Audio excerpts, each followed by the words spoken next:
Hey guys, how are ya? Hope everything is doing well for you, eh? I just thought I'd make a quick video, man, about just certain things that have been bothering me. This is one issue. The issue is actually Benjamin Netanyahu, right? The reason why I want to talk about him, because I think he's a very dangerous man. All right?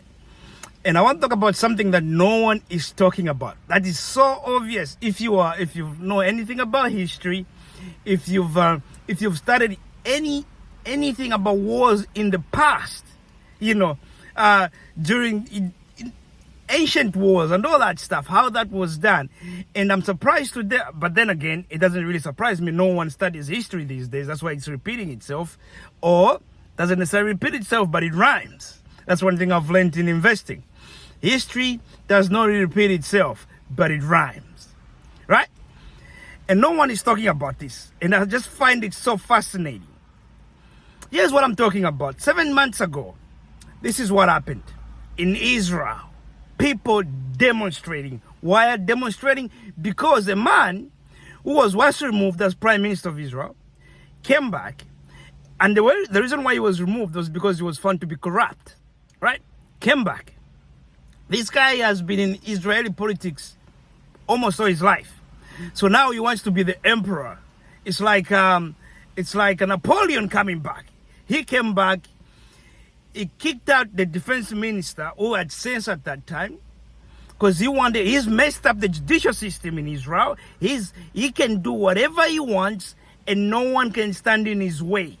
He's a fascist that love this guy. Usually right-wing Israelis in Israel. These things happen. I'm not making this up.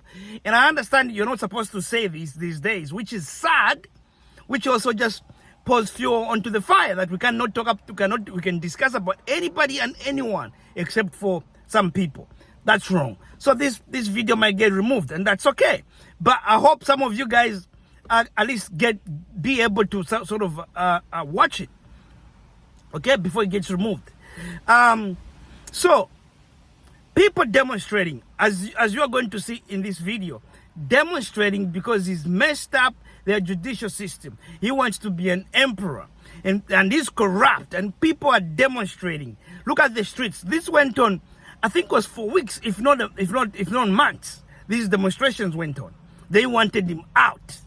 Okay? They didn't like what he was doing. Watch. And then I'll come back and comment. Turmoil in Israel. Fiery protests erupting in the streets tonight. This comes just hours after embattled Prime Minister Benjamin Netanyahu dismissed his defense minister. That cabinet member said he would not support Netanyahu's attempts to take power from the judiciary. The battle over Netanyahu's plans is now intensifying. Here's ABC's Patrick Reevell. Israeli cities tonight erupting in protest after Prime Minister Benjamin Netanyahu sacked his defense minister today, the country's political turmoil rapidly deepening.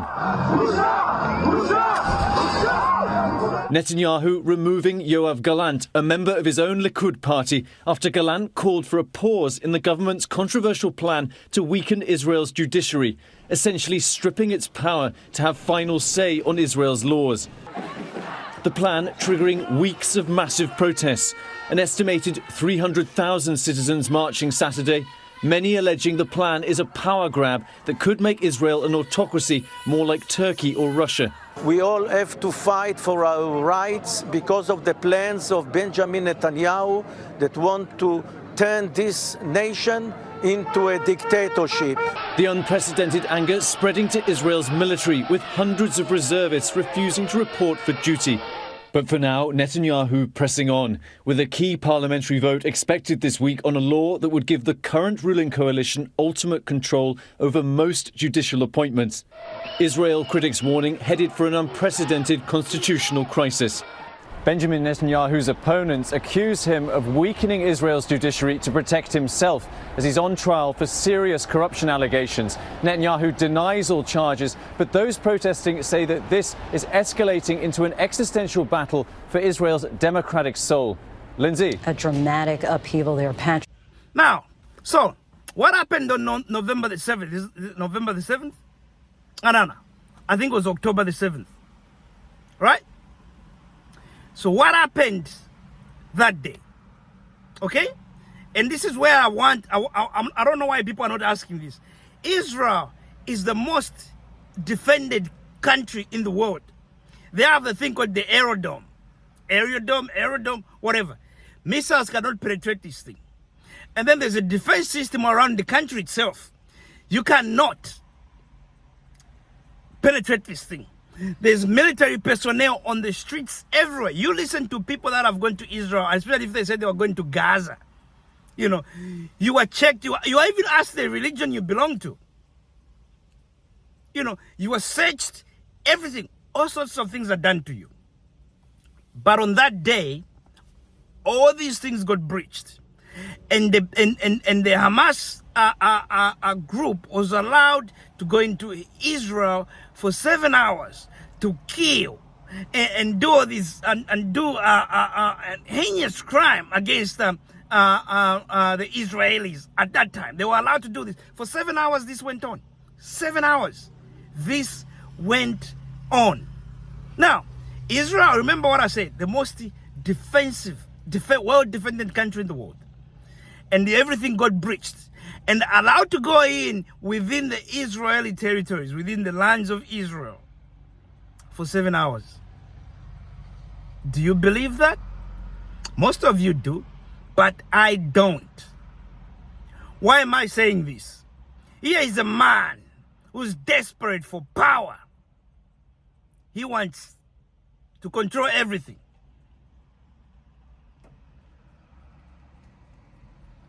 He thinks he owns the place.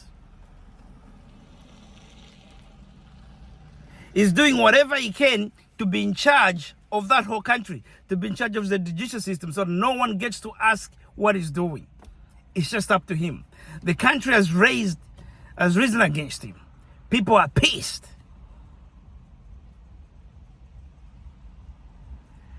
He's a very intelligent man.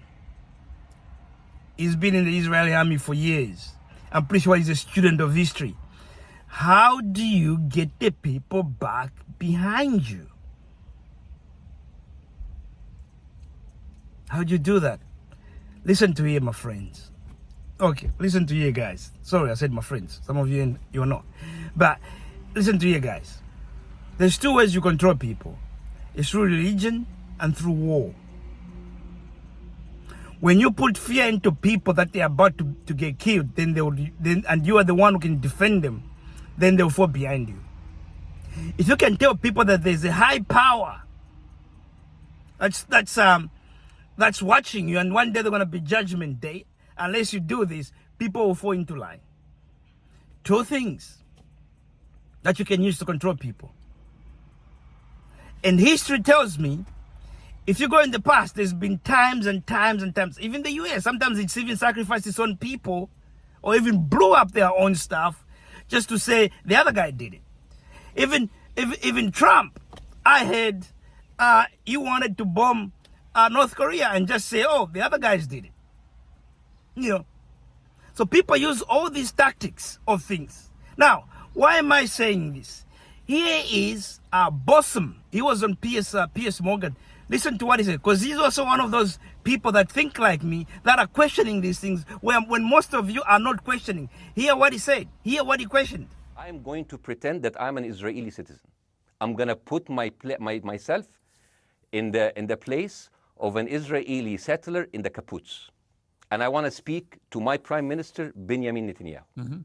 Mr. Benjamin Netanyahu, I have voted for you because you have promised us peace and prosperity and security. On the 7th of October, those son of bitches Hamas, they went into the fence that is regularly heavily guarded. Usually if there's like a dove that comes close to it, it will be shot. Those people went in and they went for 6 hours before IDF forces was deployed, killing our friends, our families, kidnapping our grandmothers and babies, and went in.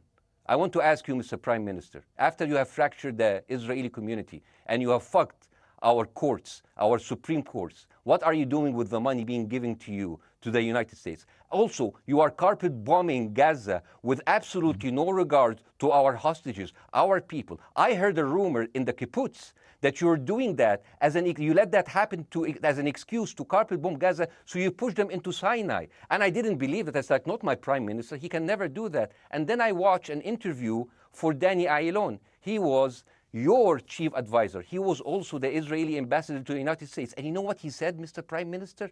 He said that the solution for those Palestinians is to go into a vast land of Sinai and live into tent cities temporarily, temporarily, wink wink, until we build Gaza again, and then we invite you back. يعني عبط احنا بقى. يعني فاهمني؟ We've seen this movie before. So يعني, and when I saw this, I couldn't explain to my fellows in the kibbutz, how come our Israeli government is trading human lives for another piece of land? So as an Israeli citizen, I need to hold my Israeli government accountable. And as an American... So, as you could see, Bosim is also asking the same questions. You know, how was it that these people were allowed to be within Israel for 7 years, for 7 hours, to commit all the crimes they committed that day? And I don't accept that. No one on this planet should be dying like that. You know, how were they able to breach the air dome? You know, the steel dome or whatever it's called, the ironclad, this thing that, you know, apparently Hamas have sent thousands and thousands of missiles into Egypt, into Israel. They've only been able to kill like 69 people or something like that. You know, how come that day they managed to breach this? They are so disorganized. They're not even an army. That's why I say I laugh when people say there's war going on. No, there's no war. You know it, and I know it. These guys have weaponry like you've never seen. You know, you've never seen before. You know, but this is where it gets interesting, right? So, why am I saying this? If you go back in history, we've even seen the United States blow up some of their stuff just to say the other guys did it. We've seen even Donald Trump. We've heard Donald Trump wanted to blow up North Korea and just to blame it on the other guy. These things happen. You know, if in ancient times it was even very popular, so that you can have the people back behind you. That's the whole point. Create war. Okay?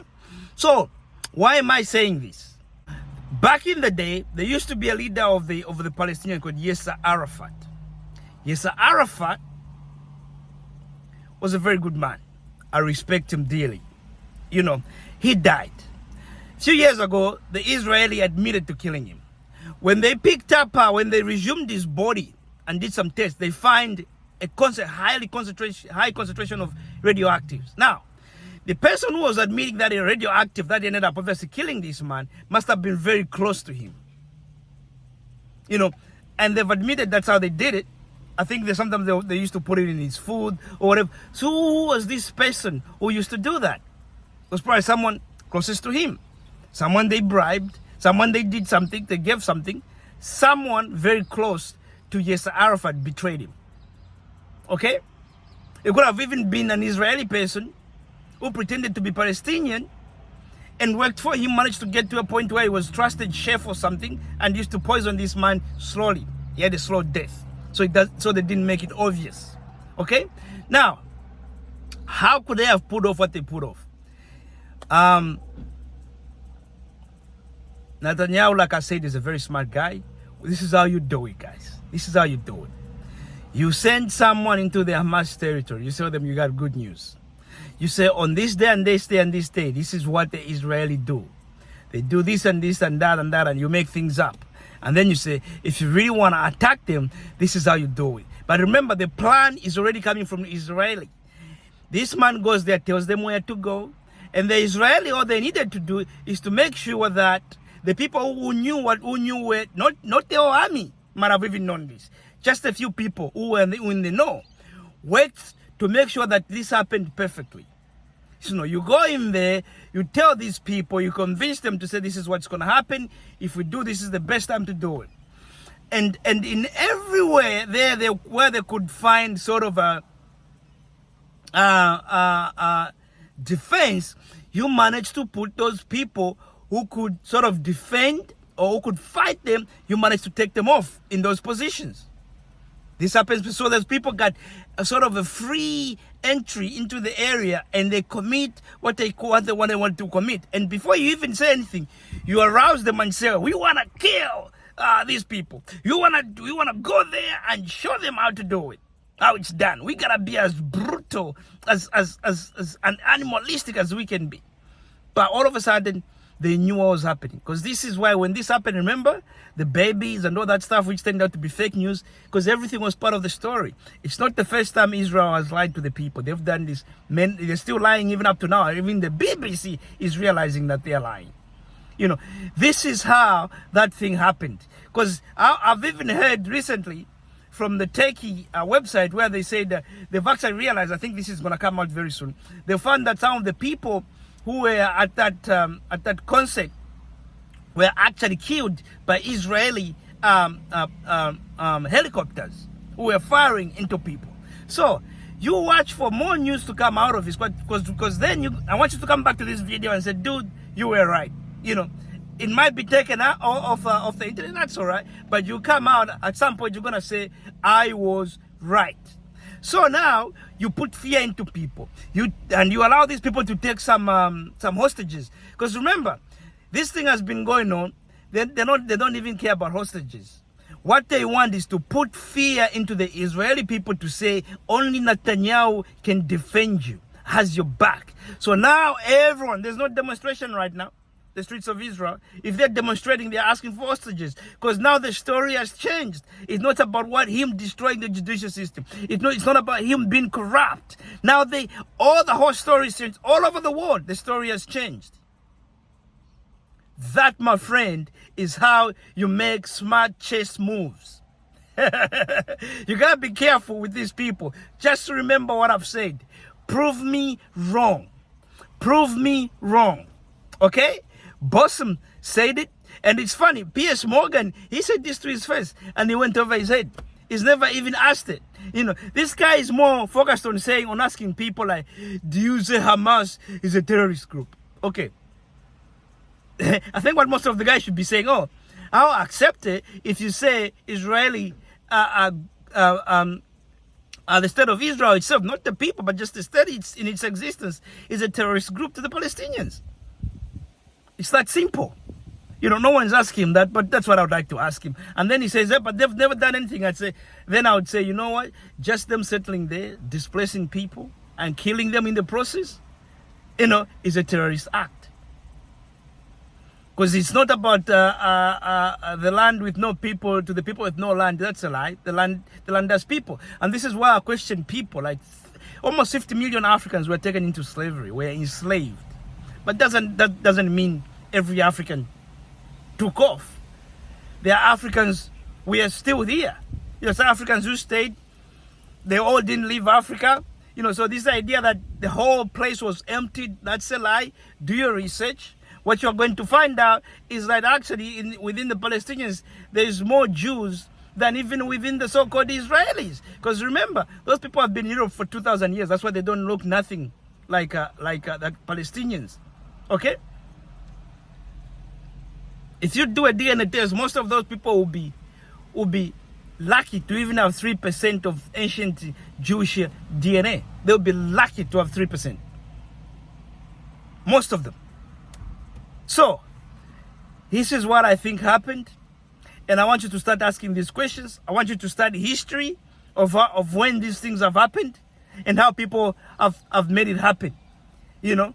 And please, let me hear your comments. Thank you. Goodbye.